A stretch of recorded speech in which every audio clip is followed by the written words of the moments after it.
Hey everybody, what's up? I am in the process of getting ready for my morning classes right now. So I thought that while I was doing that, I would have a chat with y'all.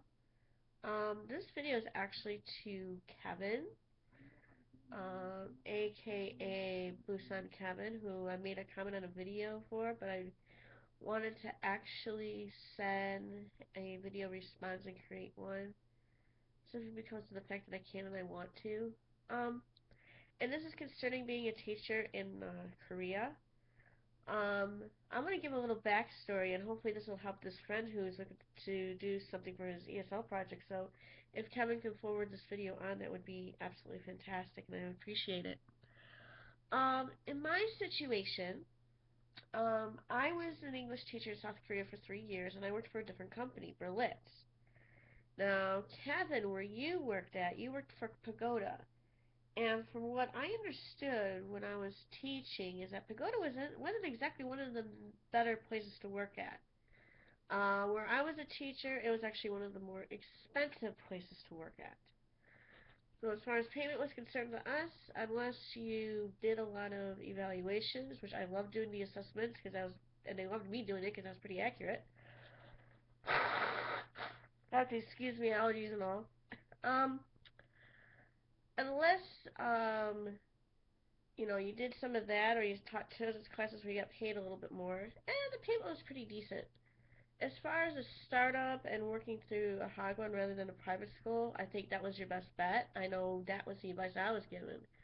But just like you, I didn't have teaching experience at all. I mean, I had tutoring experience in ESL, but I just had, at the time, I just had the mere bachelor's in Japanese studies. And originally I was going to go to Japan, and then basically what happened was that I ended up in Korea. In fact, one of the things I don't know if you discovered this, but I discovered a lot of people who I was working with or I had actually encountered in Korea, they just sort of ended up there. And they pretty much stayed because they liked all that was going on. They enjoyed the culture, they enjoyed the food. Um, they also enjoyed the fact that the people were better and a lot more honest, whereas if they had issues in Japan. I knew of one coworker from Costa Rica who also taught Spanish, and he spent like what I think it was like a 2 or 3 or 4 years in Japan, and maybe he was on his fifth or sixth year when I had met him at the time, and he said he just loved the atmosphere and everything about Korea so much better than he did in Japan. So he had his experience, and you I think with you, Kevin, you've had the reverse factor since you've been in Japan and you were in Korea first. But anyway, besides the point. As far as the pressures are concerned, as far as being an ESL teacher, anytime you are friends with Koreans, whether it's during class or even outside your classroom and you're hanging around with other social groups, which is, by the way, is a way to survive in a country like Korea. Um, Basically, the long and short of it is you're almost expected to be a 24-hour English teacher because you will have people asking you questions, everything related to English. Well, it got to the point where I had to tell my friends I can't do that. When I'm working and I'm getting paid, yeah, I will do that kind of stuff. I will answer any kind of English questions possible. If it's because it's part of a study group and you just need a little extra, extra guidance, sure, no problem. But as far as doing it all the time when we're drinking and all that, no. I want to learn about the culture. I want to learn about you. I don't want to be that. And it got very daunting. Um, as a worker, I actually preferred teaching away and traveling to companies than I did in-house because in-house, they would tend to monitor you. First they would tell you, but then they started not doing that because the students pretty much complained to to the secretary and the staff, which went to our supervisors, which went to us.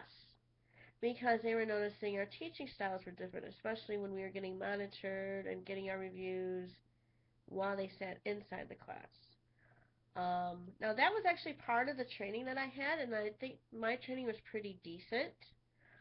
But it got to the point where it felt like I just kept doing the same thing over and over again, and I was kind of getting stagnant. And I'm the type of person I don't like stagnation. So what I ended up doing is I ended up talking with somebody who actually got his TESOL certificate from one of the Korean universities. I happened to hear about Hanyang University, and that's exactly what I did. So while I was working, I was also studying. And suffice it to say, I don't think they were very happy about it because I was learning things that they didn't want me to know.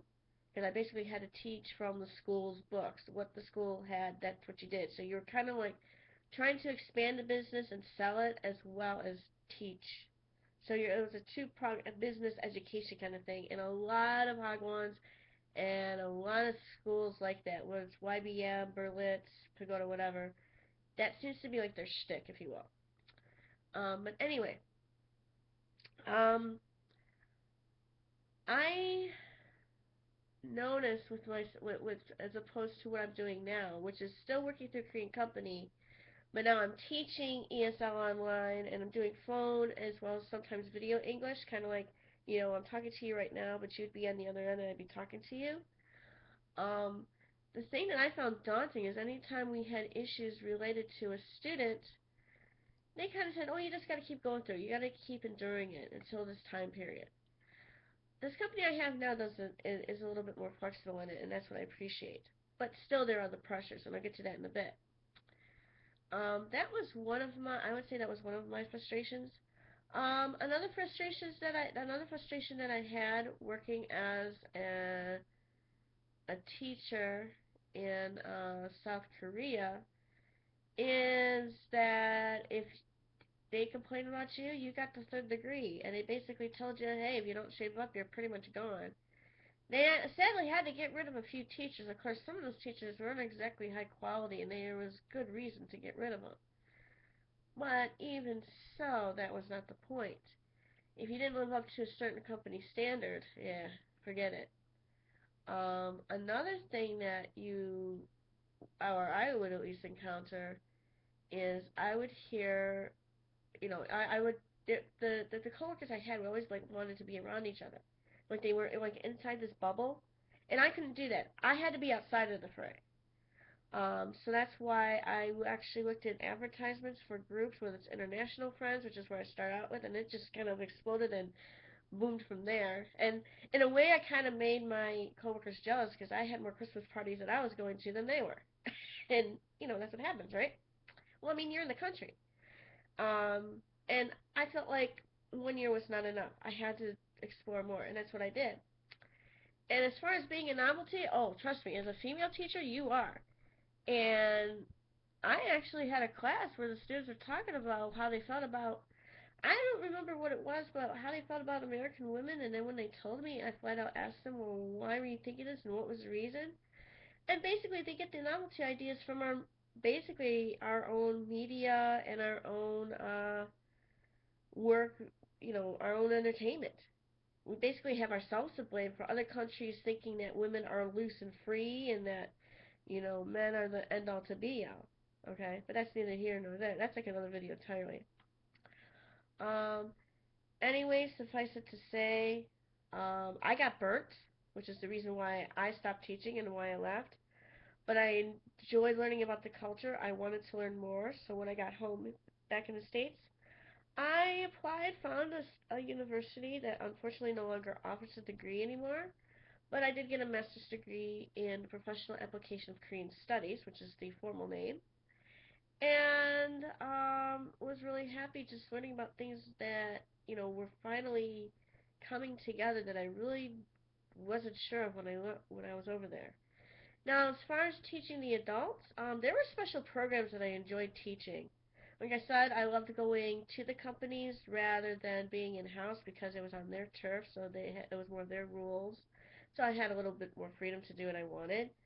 As far as the programs, one of my favorites was teaching airline pilots. They had to get a certain score if they wanted to travel internationally.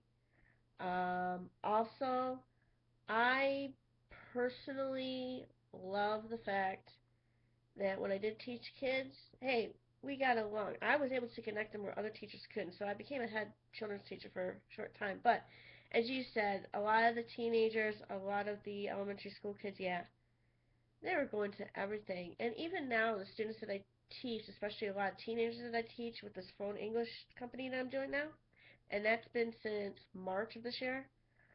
Oh, same thing. I gotta tell you something. It's absolutely the same deal. It's absolutely killer. Um, they have a lot of pressure, and you can tell, you can hear it when you're talking with them. So, my job is basically to make sure that they enjoy their classes and build a rapport. And luckily, with this company that I'm working for, I can do that. I can build that rapport. I can build that trust. The only difference is that in the company I work for now, the more you basically show that you're willing to be help the student and be flexible with the student and have to plan makeup classes, which I never I that's still kind of a weird issue with me right now because it's confusing every time they change the rules on it, but that's neither here nor there. Um, Basically, long and short of it, I get to be home. I don't have to travel anywhere. But I'm still dealing with Koreans, dealing with the Korean culture. And the one thing you have to be careful of, I will say this, as a teacher in Korea, no matter what kind of student you're teaching, if they don't tell you directly how they feel, they'll tell somebody else, and they'll kind of go behind your back. So anyways, I have to go, but I hope that this has been helpful to you, but I wanted to make a video response. So now I have to go to work, I have to go to teach. Take care.